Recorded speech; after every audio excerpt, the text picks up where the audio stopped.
Baik, terima kasih kepada moderator atas kesempatan yang telah diberikan kepada saya untuk memaparkan materi.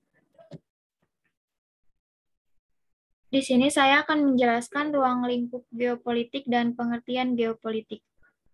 Ruang lingkup geopolitik, objek dan subjek dari geopolitik yaitu wilayah-wilayah politik atau political areas or political regions. Wilayah-wilayah yang terorganisir dan terintegrasikan tersebut dinamakan negara. Menurut Taylor, sebagaimana dikutip oleh Budiman, geografi politik sebenarnya merupakan ilmu yang mempelajari negara-negara. Ruang lingkup dari geopolitik pada dasarnya mempelajari korelasi atau hubungan antara kehidupan berbangsa dan bernegara yang penuh dengan aktivitas politik dengan kondisi alam sebuah negara. Next. Ruang lingkup geopolitik terdiri dari dua, yaitu yang pertama, analisis pola interaksi antara kehidupan politik masyarakat dengan melihat kondisi alam yang ada di lingkungan sekitar. Dan yang kedua, ada negara merupakan subjek dari geopolitik karena negara merupakan sebuah wadah bagi suatu bangsa dan memiliki geografis yang berbeda. Pengertian geopolitik.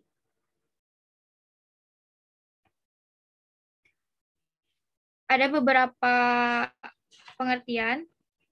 Yang pertama ada dari Karl Haushofer, yaitu geopolitik adalah sains nasional bagi negara atau sebuah doktrin pada determinisme spasial. Semua proses politik berdasarkan dasar-dasar geografi yang luas, terutama dari geografi politik. Yang kedua ada pengertian dari Rudolf Zellin.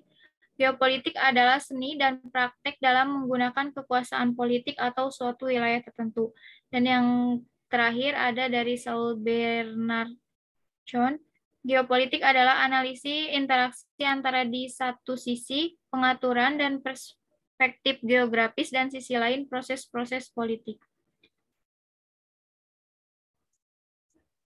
Lalu ada Hafez Mia. Geopolitik adalah studi tentang hubungan tim antara geografi, politik, kekuasaan, dan juga interaksi yang timbul dari kombinasi dari mereka dengan satu sama yang lainnya.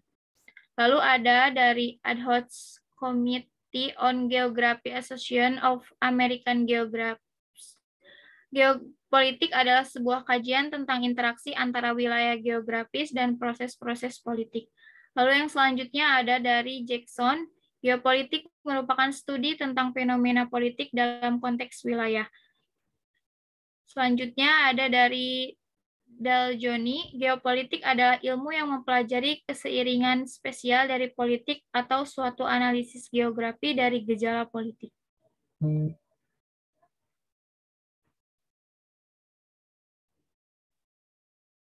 Sekian pemaparan materi dari saya kembalikan kepada moderator.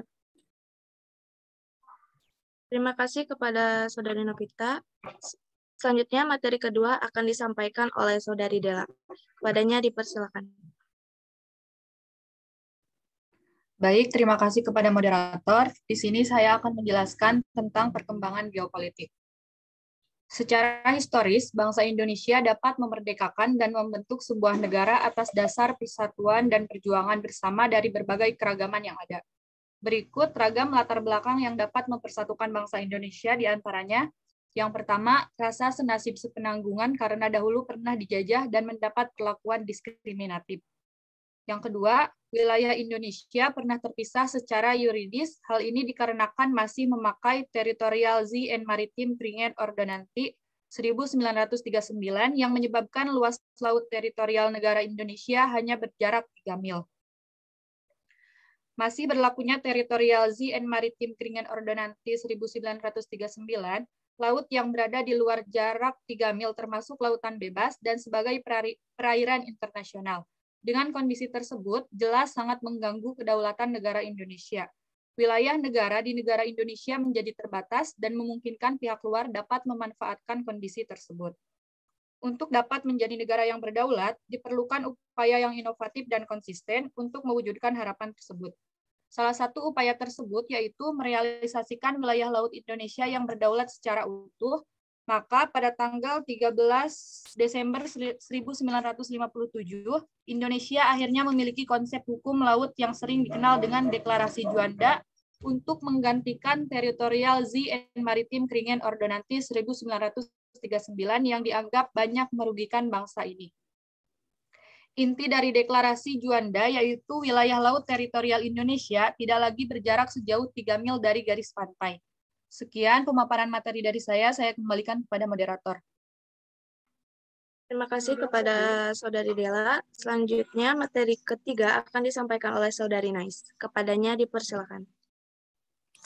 Baik, terima kasih kepada moderator yang telah mengizinkan saya untuk sedikit menjelaskan. Nah, isi dari deklarasi Juanda sebagai berikut. Yang pertama yaitu perairan Indonesia, yaitu laut wilayah Indonesia beserta perairan dalam Indonesia. Yang kedua, laut wilayah Indonesia yaitu jalur laut yang berjarak 12 mil laut. Yang ketiga, perairan pedalaman Indonesia yaitu semua perairan yang terletak pada sisi dari garis dasar. Yang keempat, negara Indonesia merupakan negara kepulauan atau archipelago state. Nah, tujuan dari deklarasi Juanda yaitu yang pertama, mewujudkan bentuk wilayah yang utuh dan bulat. Yang kedua, menentukan batas wilayah negara Republik Indonesia yang sesuai dengan azas negara kepulauan. Dan yang ketiga, mengatur pelayaran yang telah menjamin keamanan dan keselamatan. Nah, terbitnya deklarasi Juanda membawa pengaruh signifikan terhadap berbagai konsepsi negara. Salah satu hal yang paling nyata yaitu berubahnya konsep geopolitik di negara Indonesia sebelum diterbitkan deklarasi Juanda. Laut yang menjadi pemisah antar wilayah yang ada di Indonesia, akan tetapi setelah terbitnya deklarasi Juanda, maka laut justru menjadi penghubung antar wilayah negara Indonesia. Kondisi demikian merubah konsep geopolitik yang dikembangkan di negara Indonesia. Konsep deklarasi Juanda secara gencar diumumkan dan dibawa ke ranah forum internasional sampai dunia internasional menyetujui. Hukum deklarasi Juanda tersebut selain adanya perubahan batas wilayah perairan, geopolitik di Indonesia juga dipengaruhi oleh arus globalisasi yang semakin maju dan berkembang teknologi. Kondisi demikian mengakibatkan terjadinya pergeseran konsep geopolitik di negara Indonesia. Pergeseran tersebut dilakukan demi menjaga keutuhan, kesatuan, dan kedaulatan. Mungkin itu yang bisa saya sampaikan. Saya kembalikan ke moderator. Baik, terima kasih kepada Saudari Nais. Materi selanjutnya akan disampaikan oleh saya sendiri. Di sini ada isu terkait perairan Ambalat di Laut Sulawesi. Masalah antara Indonesia dan Malaysia seputar Blok Ambalat mengemuka ketika terbetik kabar bahwa pemerintah Malaysia melalui perusahaan minyak nasionalnya, Petronas, memberikan konsesi minyak atau production sharing contract kepada perusahaan minyak sel atas cadangan minyak yang terletak di Laut Sulawesi, perairan sebelah timur Kalimantan. Pemerintah Indonesia mengajukan protes atas hal ini karena merasa bahwa wilayah itu berada dalam kedaulatan negara Indonesia. Sebenarnya, klaim Malaysia terhadap cadangan minyak di wilayah itu sudah diprotes Indonesia sejak tahun 1980, menyusul diterbitkannya peta wilayah Malaysia pada tahun 1979. Peta tersebut mengklaim wilayah di Laut Sulawesi sebagai milik Malaysia dengan didasarkan pada kepemilikan negara itu atas Pulau Sipadan dan Ligitan. Malaysia beranggapan bahwa dengan dimasukkannya Sipadan dan Ligitan sebagai wilayah kedaulatan Malaysia, secara otomatis, perairan di Laut Sulawesi tersebut masuk dalam garis wilayahnya. Indonesia menolak klaim demikian dengan alasan bahwa klaim tersebut bertentangan dengan hukum internasional. Aksi dan reaksi yang ditimbulkan. Walaupun pemerintah Indonesia dan Malaysia berulang kali menegaskan bahwa penyelesaian dengan cara kekerasan bukanlah pilihan yang mau diambil, dan kedua pihak akan mengedepankan dialog melalui jalur-jalur diplomasi. Namun masalah ini berkembang menjadi perdebatan seru karena kedua pihak sama-sama kukuh pada pendiriannya. Malaysia melalui Perdana Menteri Abdullah Badawi dan Menlu Sheikh Hamid Albar menegaskan bahwa pihaknya tidak salah dalam melakukan unilateralisasi peta 1979 dan bahwa konsesi yang diberikan Petronas kepada Shell di perairan Laut Sulawesi berada di wilayah teritorial Malaysia. Sementara pemerintah Indonesia melalui pernyataan-pernyataan yang dikeluarkan Deplu, TNI, maupun Presiden Susilo Bambang Yudhoyono menegaskan bahwa Indonesia tidak akan melepaskan wilayah itu karena wilayah itu merupakan kedaulatan penuh Indonesia. Di Indonesia, masalah ini kemudian menjadi santapan media massa dan memancing reaksi keras dari berbagai kalangan masyarakat. Kedutaan besar dan konsulat-konsulat Malaysia tiba-tiba disibukkan dengan aksi unjuk rasa. Berbagai elemen masyarakat yang mengecam sikap Malaysia itu. Pihak DPR RI pun bersuara keras meminta pemerintah bertindak tegas atas pelanggaran terhadap wilayah kedaulatan RI di Laut Sulawesi. Kapal-kapal perang Malaysia diberitakan mengganggu pembangunan mercusuar di atol Karang Unarang. Bahkan sempat menangkap dan menyiksa seorang pekerjanya. Pada tanggal 8 April 2005, KRI Tedong Naga saling serempet dengan KD Rencong di dekat Karang Unarang. Insiden serempetan dua kapal perang itu kembali menghangatkan suasana.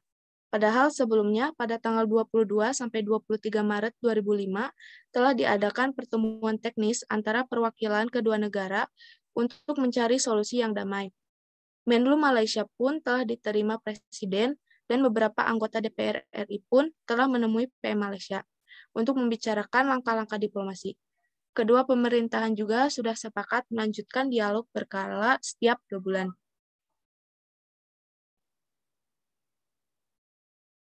Sekian penyampaian materi. Selanjutnya memasuki sesi berikutnya, yaitu tanya-jawab.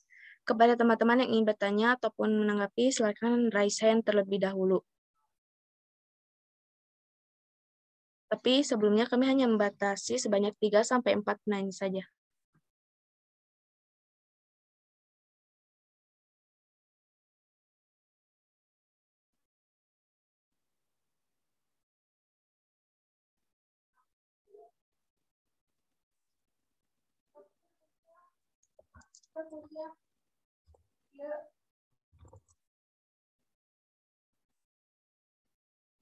Baik, kepada Saudari Tri Indah Cahyati dipersilakan. Baik, terima kasih. Perkenalkan, nama saya Putri Indah Cahyati, NPM 213403536. Izin bertanya, apa pentingnya geopolitik bagi suatu bangsa? Terima kasih. Baik, terima kasih. Sebelumnya pertanyaannya kami tampung terlebih dahulu. Untuk Saudari Asri Royani dipersilakan. Baik, terima kasih atas kesempatannya. Perkenalkan saya Asri Royani dengan NPM 213403082. Izin bertanya, bagaimana peran generasi muda Indonesia agar masalah klaim wilayah Indonesia oleh negara lain tidak terjadi lagi? Terima kasih. Baik, terima kasih. Untuk Saudari Reni, dipersilakan. Terima kasih kepada moderator. Sebelumnya mohon maaf saya on cam karena berhubung saya sakit. Pertanyaannya yaitu bagaimana kita menyikapi sengketa batas wilayah antara Indonesia dan Malaysia. Terima kasih.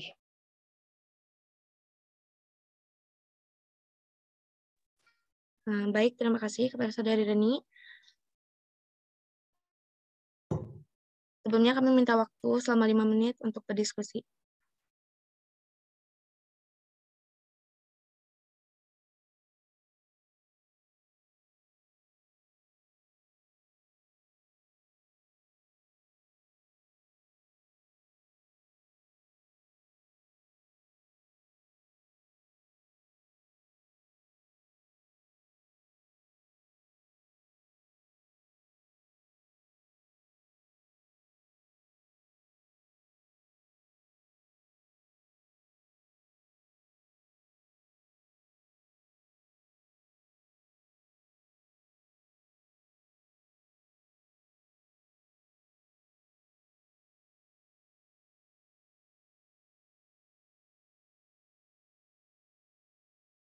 Assalamualaikum warahmatullahi wabarakatuh. Selamat pagi, salam sejahtera bagi kita semua. Yang saya hormati Bapak Kosasi Adi Saputra, SPD MPD, selaku dosen pengampu mata kuliah Pendidikan Kewarganegaraan, dan teman-teman sekalian.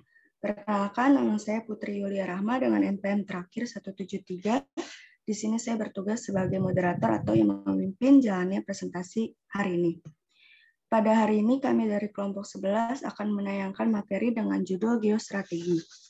Sebelumnya saya akan memperkenalkan terlebih dahulu anggota kelompok kami. Yang pertama ada Eka Mulyaningsi dengan NPM terakhir 130. Yang kedua ada Farah Fikan Kamil, NPM terakhir 155. Yang ketiga ada Yufiatun Saria dengan NPM terakhir 517 dan saya sendiri Putri Yulia Rahma dengan NPM terakhir 173. Baik, langsung saja pada materi pertama yaitu pengertian geostrategi yang akan disampaikan oleh Yufiatun. Kepadanya saya persilahkan. Terima kasih kepada moderator yang telah mempersilahkan kepada saya untuk menyampaikan materi. Slide berikutnya.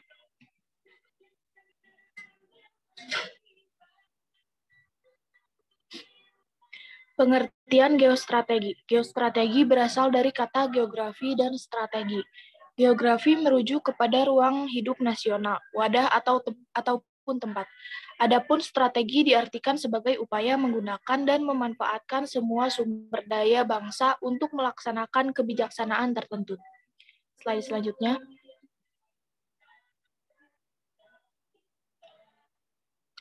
Pengertian geostrategi menurut para ahli. Yang pertama ada menurut Purnomo. Geostrategi merupakan pelaksanaan geopolitik dalam negara atau cara suatu negara sebagai upaya mewujudkan geopolitik yang telah dirumuskan. Selanjutnya.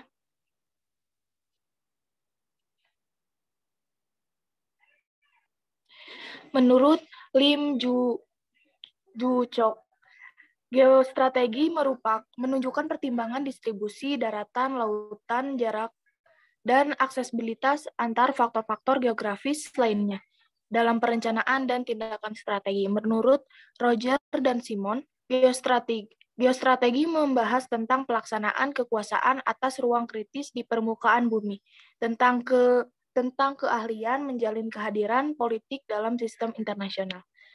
Cukup sekian, saya kembalikan ke moderator. Baik, terima kasih kepada Yufiatun yang telah menyampaikan materinya. Selanjutnya, latar belakang geostrategi yang akan disampaikan oleh saya sendiri. Menurut Hook White, 2009, geostrategi merupakan kata yang masih relatif asing. Istilah tersebut pertama kali digunakan di akhir tahun 1930-an hingga awal 1940-an oleh para sarjana yang berbasis di Amerika Serikat. Sebagian besar sarjana tersebut merupakan pengungsi baru yang menyelamatkan diri dari ancaman Nazi Jerman. Alasan utama kemunculan konsep geografi. Next. Yang pertama, geopolitik merupakan istilah yang dihindari karena konotasi Nazinya. Interpretasi dan analisis geopolitik tetap berlanjut, tetapi menyatu sebagai studi strategi atau geopolitik. Biasanya digunakan istilah yang lebih netral untuk menyebut geopolitik, yakni geostrategi. Yang kedua, teknologi berupa sarana transportasi cepat seperti kereta api dan pesawat terbang mengubah hubungan antara manusia dengan realitas geografis dunia yang lebih besar. Yang ketiga, kemunculan geostrategi merupakan perkembangan dari ilmu geopolitik itu sendiri. Baik, untuk materi selanjutnya, tujuan geostrategi yang akan disampaikan oleh Farah Fikan. Kepadanya saya persilakan.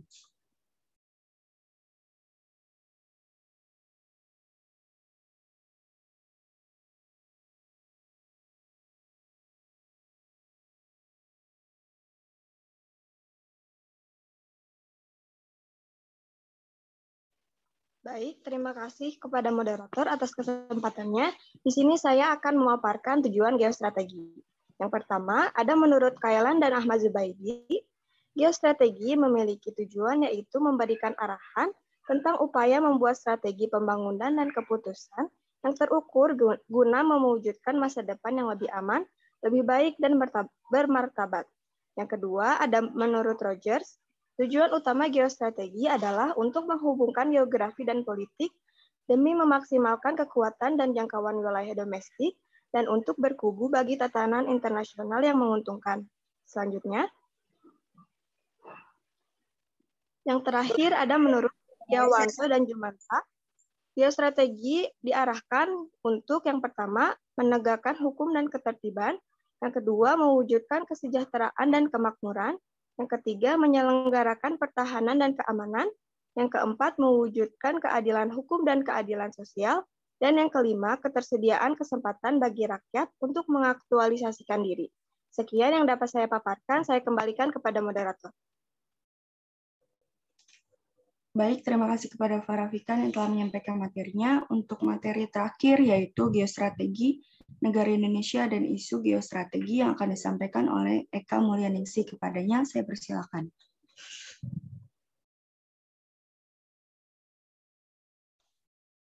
Terima kasih kepada moderator. Selanjutnya saya akan menjelaskan tentang geostrategi di Indonesia. Menurut lampiran Peraturan Presiden RI Nomor 97 Tahun 2015 tentang Kebijakan Umum Pertahanan Negara tahun 2015 sampai 2019, pengertian geostrategi Indonesia adalah strategi nasional bangsa Indonesia dalam memanfaatkan wilayah NKRI sebagai ruang hidup nasional guna merancang kepentingan dan tujuan nasional. Dari perspektif historis, pengembangan awal geopolitik dan geostrategi di Indonesia dilaksanakan di Sekolah Staf dan Komando Angkatan Darat dan Lemhanas pada tahun 1965 dalam bentuk konsepsi ketahanan revolusi.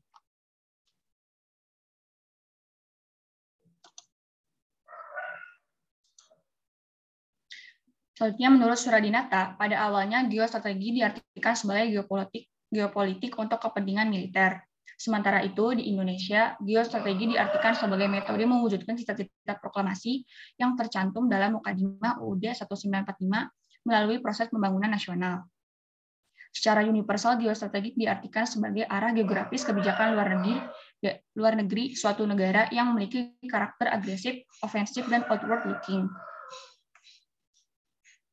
Berikut adalah beberapa isu atau kasus yang relevan tentang geostrategi di Indonesia. Yang pertama, ada masalah perbatasan Timur Timur dengan Indonesia. Yang kedua, sengketa Pulau Miangas Indonesia dengan Filipina. Yang ketiga, batas daratan di negara Indonesia dengan Singapura. Dan yang terakhir, batasan daratan Indonesia mengenai Ambalat. Di sini saya akan membahas tentang isu geostrategi di Indonesia dan juga isu geostrategi di luar Indonesia.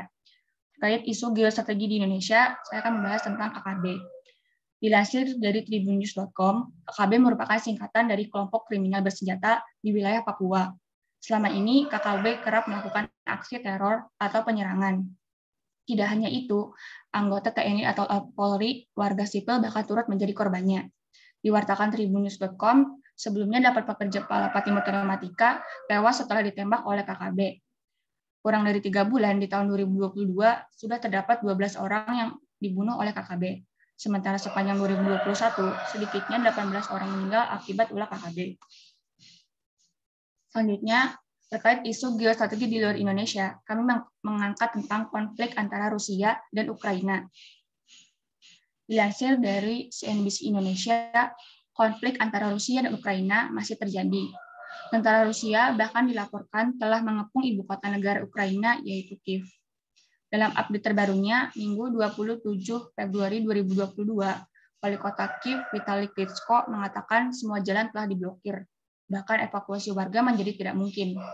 Rusia benar-benar menyerang Ukraina sejak Kamis 24 Februari 2022. Presiden Vladimir Putin mengumumkan operasi militer secara resmi. Rusia mengklaim mengamankan Ukraina Timur, wilayah Donbas yang dikuasai milisi pemberontak. Sebelum Rusia membidik sejumlah kota di Ukraina seperti Odessa, Kharkiv, Mariupol, dan tentu saja Kiev, sebenarnya dulu Ukraina dekat dengan Rusia.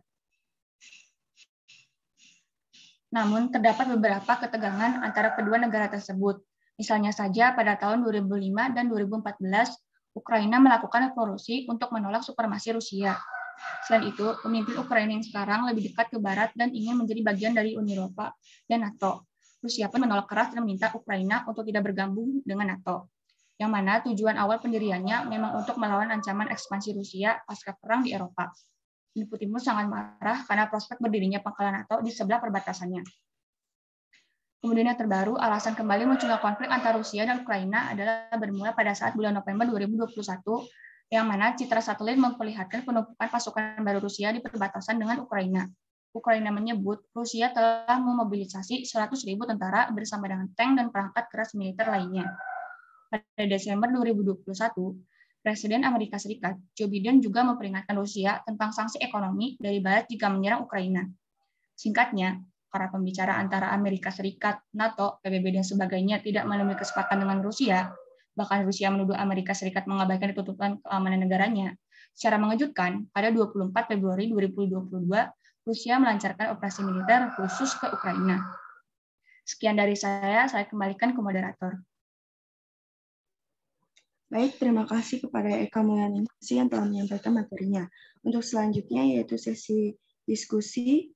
Apakah teman-teman ada yang ingin menyampaikan tanggapannya tentang isu yang kita bahas, atau adakah pertanyaan yang ingin ditanyakan pada materi yang telah disampaikan? Saya persilakan untuk raise hand terlebih dahulu.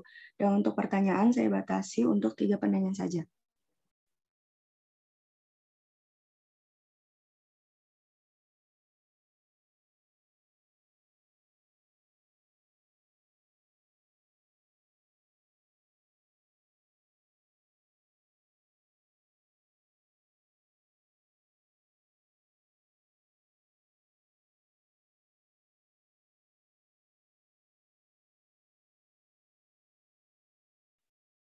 Oke, tentang geopolitik yang tadi dibahas oleh kelompok sebelumnya, dari istilahnya saya itu sudah jelas ya, dari 2 kata tentang geografi yang merupakan wilayah ya, tempat, dan politik ya, mungkin yang sudah bahasa yang bukan asing lagi ya di tengah-tengah kita. Nah, antara geografi dan politik itu kalau kita dalam satu kesatuan ya, dalam sebuah negara itu ternyata memang wilayah itu tidak serta-merta hanyalah sebuah tempat ya, tempat hidup makhluk hidup ya. Tetapi juga memang ada satu hal yang harus dikelola dengan baik ya. Karena dalam berbicara masalah tempat ya, dalam sebuah negara yang harus diduduki oleh manusia itu tidak semua tempat gitu kan. Karena dalam geopolitik itu ya, dalam kehidupan manusia itu kan harus memenuhi unsur-unsur, katakanlah di mana manusia itu bisa hidup ya. Juga dengan makhluk-makhluk yang lain ya, karena manusia itu tidak bisa hidup ya di tengah-tengah ruang kosong yang tanpa makhluk gitu kan, harus memenuhi unsur-unsur itu. Sehingga kalau hanya berbicara tempat kan, tempat itu luas gitu kan, bumi itu masih luas ya, daratan, lautan gitu kan, udara, bahkan juga mungkin ada planet. Tapi kenapa yang menjadi tempat manusia itu hanya tempat-tempat yang bisa untuk memenuhi unsur ya ekologi dan ekosistemnya kan, seperti itu.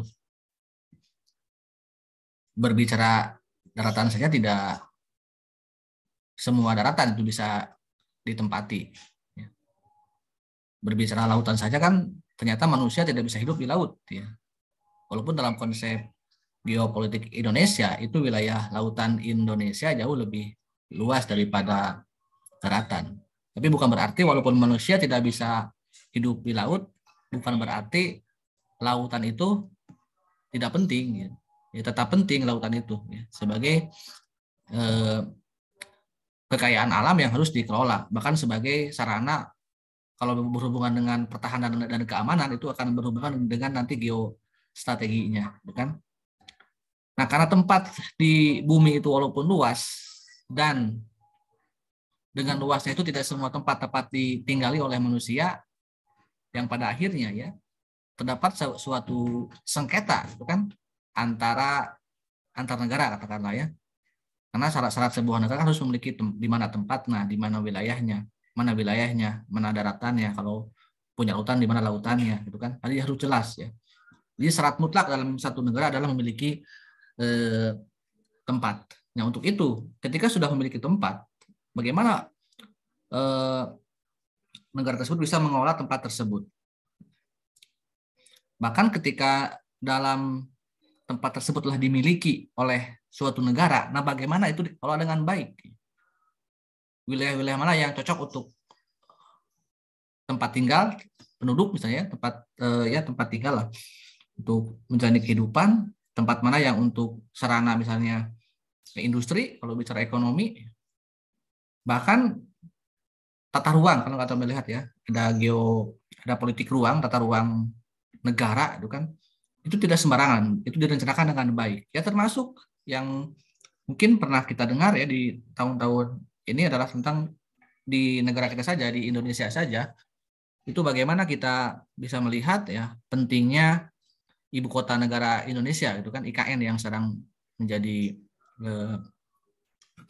perdebatan walaupun telah disahkan oleh pemerintah, oleh DPR dan Presiden bahwa ibu kota kita akan pindah dari Pulau Jawa, dari Jakarta ke Kalimantan Timur gitu kan. Itu kan sebenarnya masalah geopolitik. Kenapa saat itu kita memilih Jakarta sebagai ibu kota, dan kemudian kenapa juga misalnya pemerintahan Pak Jokowi memilih Kalimantan Timur untuk menjadi ibu kota negara, itu kan masalah geopolitik. Tentunya bukan hanya sebatas memilih tempatnya saja, ada tempat kosong untuk dijadikan sebagai kota baru, untuk ibu kota baru, tapi pastilah di sana ada unsur-unsur tujuan politik tertentu ya, untuk bagaimana supaya negara-negara itu ataupun Indonesia itu memiliki potensi ekonomi ya. Mungkin bisa dianalisis ya, sejauh mana bahayanya, sejauh mana kekuatannya.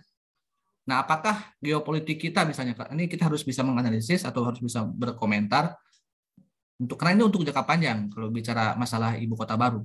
Bagaimana kita misalnya, apakah geopolitik kita di Kalimantan Timur itu berpengaruh nggak terhadap geostrategi? Ya, karena geostrategi adalah konsep di Indonesia itu sebagai ketahanan nasional. Apakah banyak manfaatnya atau banyak mudorotnya misalnya? Apakah banyak kekuatan politik kita akan lebih mudah, akan lebih kuat pertahanan dan keamanan negara kita, atau malah sebaliknya gitu kan, akan mudah dibobol oleh kepentingan-kepentingan asing ya, yang dapat mengancam kedaulatan negara kita. Itu kan menjadi sebuah perdebatan ya.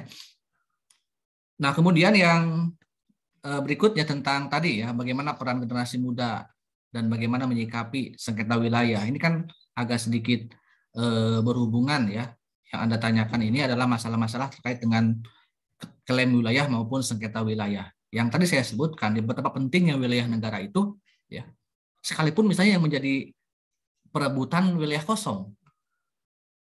Apakah mau Blok Ambalat, bahkan dulu kita pernah kehilangan ya tentang Sipada dan Ligitan gitu kan, dan beberapa sengketa kita dengan Malaysia, dalam tanda petik kita itu selalu mengalami kekalahan gitu kan. Itu kan sebenarnya bukan hanya persoalan ketika sudah menjadi negara Indonesia dan negara Malaysia. Ini kan sengketa warisan ya dari kolonialisme Belanda, Hindia Belanda yang menjajah Indonesia, dan juga Inggris yang menjajah Malaysia, yang saat itu mereka juga belum bersepakat tentang wilayah-wilayah kekuasaannya.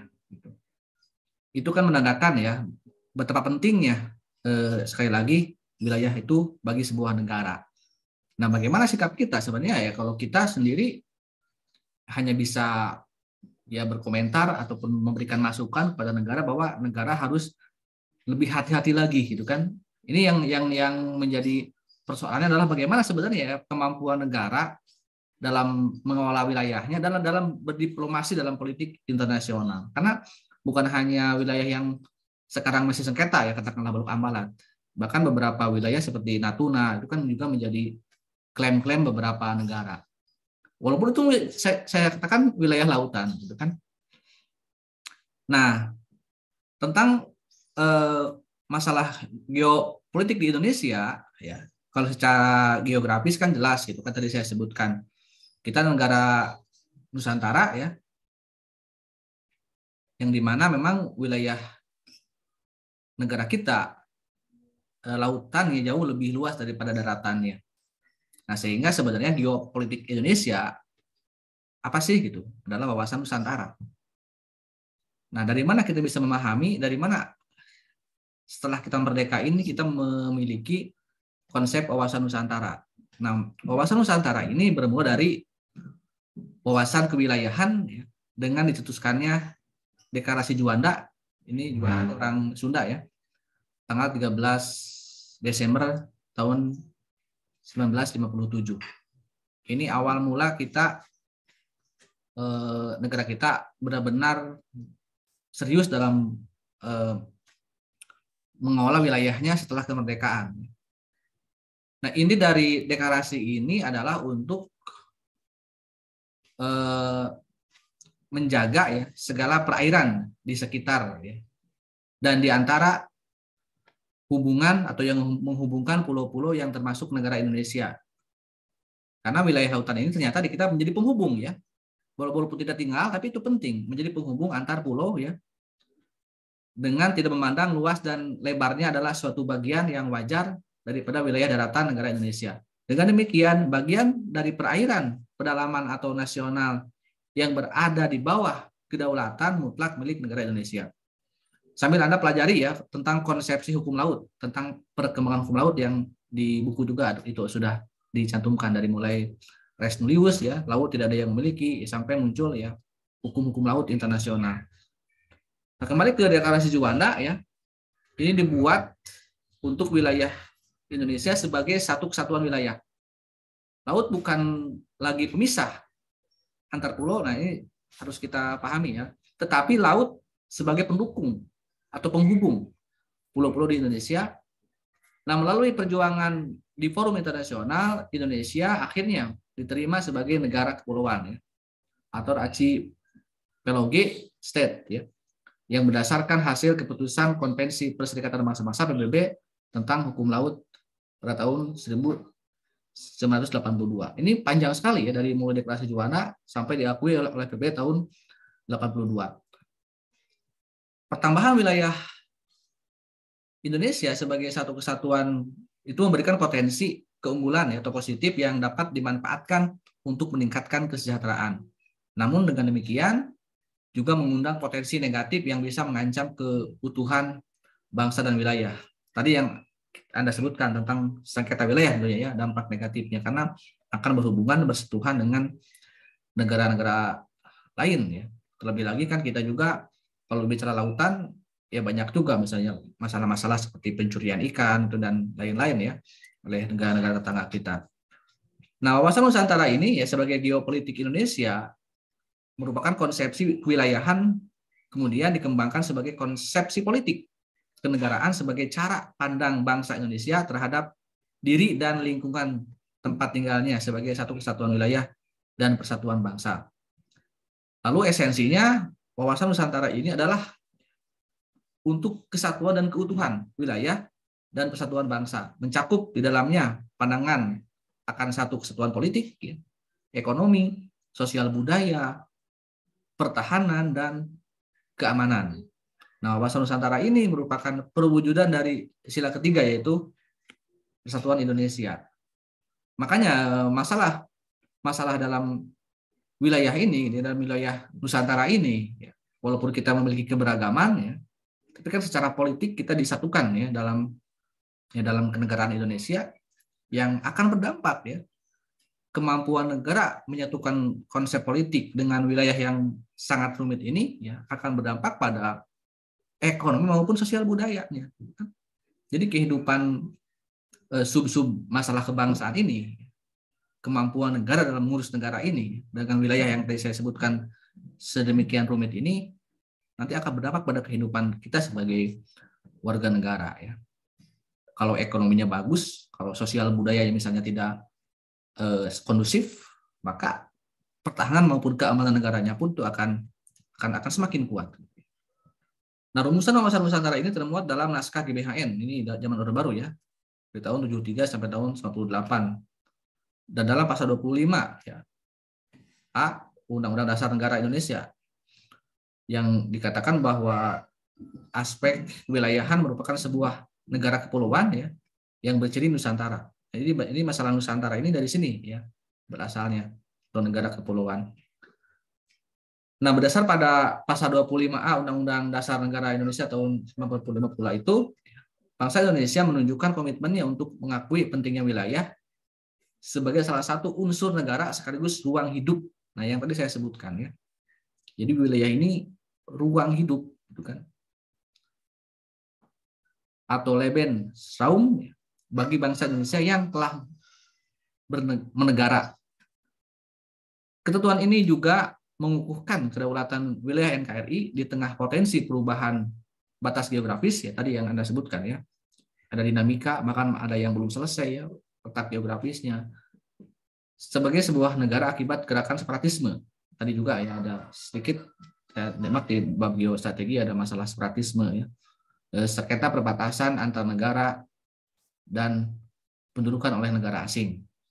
Jadi ancaman itu kan kalau berhubungan dengan geostrateginya bukan hanya dari dalam tapi juga dari luar ya.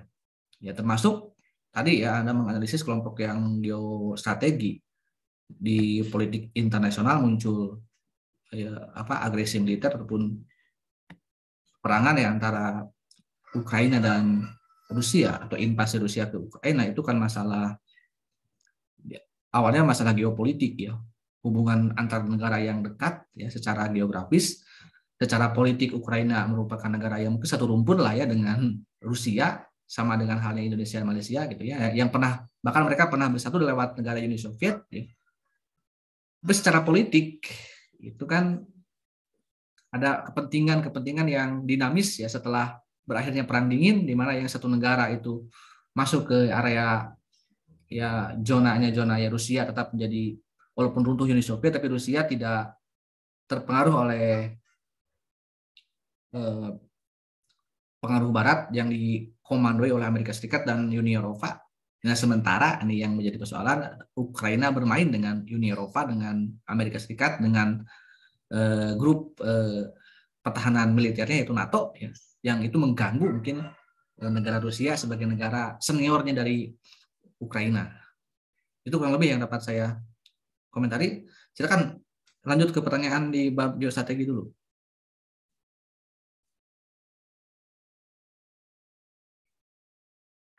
Oke, terkait dengan masalah konflik ya tadi Ukraina dan Rusia yang memang tadi disebutkan oleh penanya akan berdampak pada kehidupan yang lebih luas gitu kan.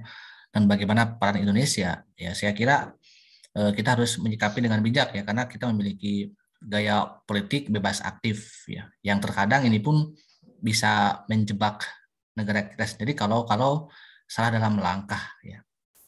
Bahkan ada pernyataan yang cukup geli juga ya ini bagian kritik kita juga terhadap pemerintahan pada saat minyak goreng langka itu katanya ini Menteri Perdagangan diakibatkan salah satunya faktor invasi Rusia ke Ukraina ya walaupun itu terlalu jauh sebenarnya ya menghubungkan ketidakmampuan negara kita dalam mengurus minyak goreng lalu menyalahkan perang di wilayah Eropa. Nah kalau bicara masalah konflik tersebut kita bisa melihatlah menjelang G20 kita sebagai tuan rumah ya di Bali.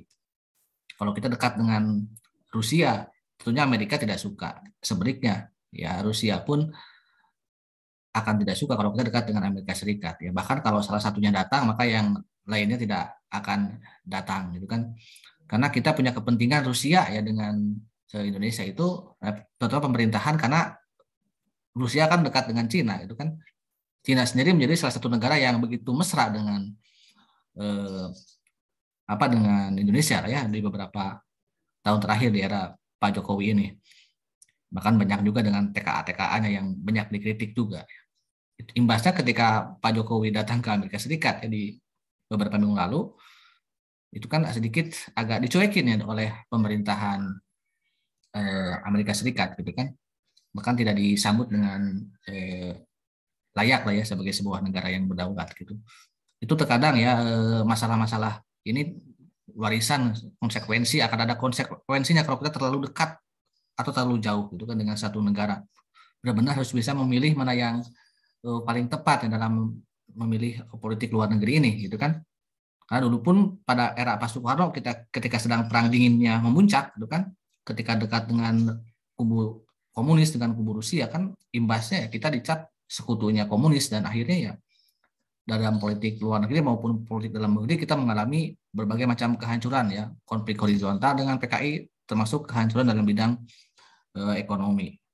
Dan kemudian perlahan ditata dengan baik ya oleh Pak Harto dengan kembali lagi kita bergabung ke persatuan politik internasional ya, dengan sedikit kita merapat dan menjauhi merapat ke barat dan menjauhi komunisme yang pada akhirnya kan yang kalah duluan adalah blok komunis, walaupun sekarang ya konstelasinya berubah gitu kan, tidak persis ketika perang dingin gitu kan, kita pun tidak serta-merta membenci Rusia, termasuk juga mungkin harus waspada terhadap kepentingan Amerika Serikat. Nah, mengenai konsep geostrategi kita sebenarnya kalau tadi kita simpulkan bahwa geopolitik Indonesia adalah wawasan Nusantara, nah kalau geostrategi Indonesia adalah apa? Yaitu ketahanan nasional gitu ya, yang dapat dibedakan menjadi 3, yaitu ketahanan sosial sebagai sebuah doktrin, yang kedua sebagai sebuah kondisi, nah ini, dan yang ketiga sebagai metode atau strategi.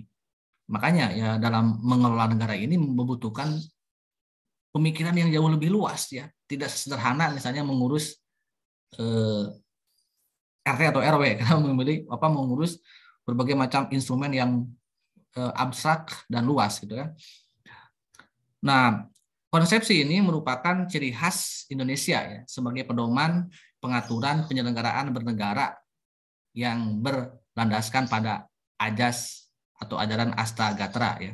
Ketahanan nasional sebagai kondisi adalah kondisi yang dinamis bangsa Indonesia yang berisi keuletan atau daya tahan.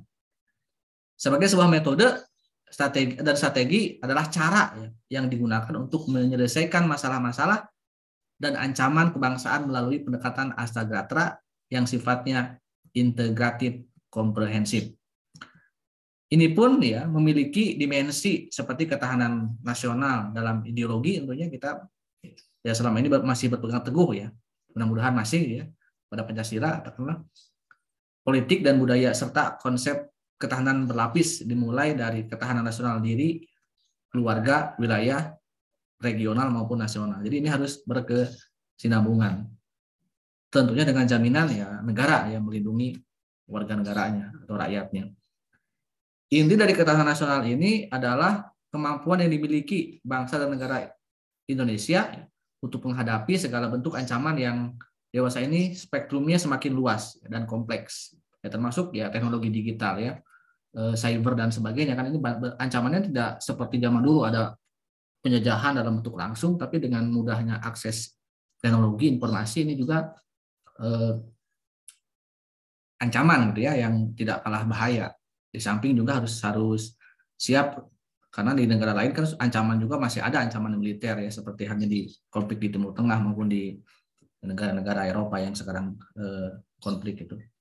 Lalu upaya untuk mewujudkan negara kita dalam pembelaan negara juga dikenal dengan istilah, mungkin juga Anda pernah mengikuti di Unsir, yaitu bela negara ya, yang mencakup bela negara secara fisik, militer ya, atau bela negara secara non fisik atau militer dan sebagainya. Dan salah satu bentuk bela negara adalah ya pendidikan kewarganegaraan ya. Kita mungkin tidak mengenal wajib militer sebagaimana di negara kesukaan anak ya, di Korea kan, di Korea ada wajib militer gitu kan, karena memang ancaman Korea Selatan maupun Korea Utara itu adalah ancaman yang antar tetangganya yang dalam tanda petik saling perang, bahkan ke ya perang nuklir kan gitu.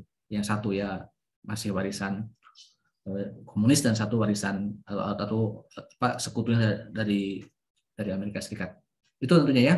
Jadi geostrategi ketahanan nasional karena banyak ancaman, lalu kita sebagai negara, sebagai warga negara diwajibkan untuk melakukan bela negara.